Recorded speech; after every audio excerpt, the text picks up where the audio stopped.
सगळ्यांना माहिती आहे सोलापूरमध्ये प्रत्येक गल्लीला एक दादा असतो.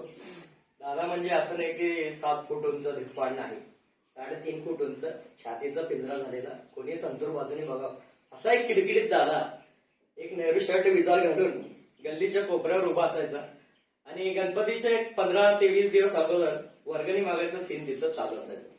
एक मुलगा वर्गणी मागायला जाऊन दुकानदारात एक झापड खाऊन परत यायचा. कोपऱ्यात दादा उभारलेला बीडीपीत उभारलेला, पोरगा तिथं झापड खाल्लेला रे.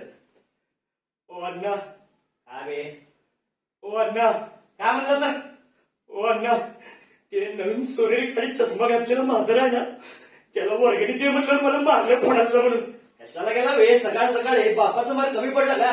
गबस बे, रडू नको, जाऊ आपण गबस. ए संत्या, ए अंत्या, ए सचिन तेंडुलकर तोंडाच्या बॅट टाक बे खाली, हे क्रिकेटमुळे आपलं देत माशीत चाललाय, चाललं बे. असं करून एक 4-5 चिल्ली बुल्लू पोरं गोळा करून मालकाकडे जायचं. मालकाला दमदाटी द्यायला सुरू. मालक काउंटरवर बसलेला गल्ल्यावर, अण्णा आणि पोरं असं मागं उभारलेले. अण्णा पोरं नाही, ह्यानंच आहे का बे? हा हो ह्यानंच आहे ना. हा म्हणलं नाही बे, मागच्या वेळी कुणाला दुसऱ्याशीच भांडलो होतो त्यामुळे विचारलं. ओ ह्यानंच आहे. हो गबस, शांतून करू नको गबस, मी बोलतो.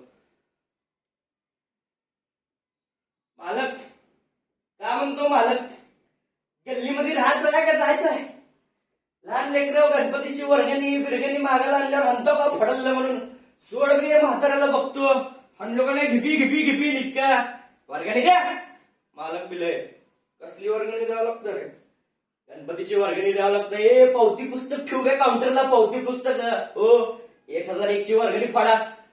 तू मालक पण लय प्रिपेअर झालेला असतो. तो म्हणतो पैलवानला बोलवतो आपल्या, हे दत्ता कोण आला वगैरे. दत्ता एकदम पाळलं, रे माझ्या मालकाला असं मागला, हे गणपती वर्गणी बिरगणी का मिळत नाही, चल येत ना.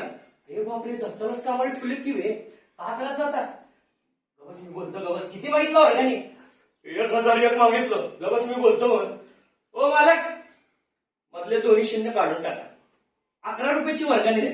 का ना ओळख आला मला, तुमच्या नातवा संघ शाळेत येतो तुम्ही 4 चक्के हाफ चड्डी घालून, तो गेला तसंच पुढं. मी आलो मागच्या दरवाज्यात, कोण दम दिलं तर मला सांगायचा, इथं घाव आहे, इथं घाव आहे, इथं घाव आहे, पूर्ण बॉडी पंक्चर आहे आपली. हा 11 रुपयाची वर्गणी द्या, येऊ का मला? असं म्हणून त्या गल्लीमधनं पार व्हायचा, तिथं परत दिसायचंच नाही.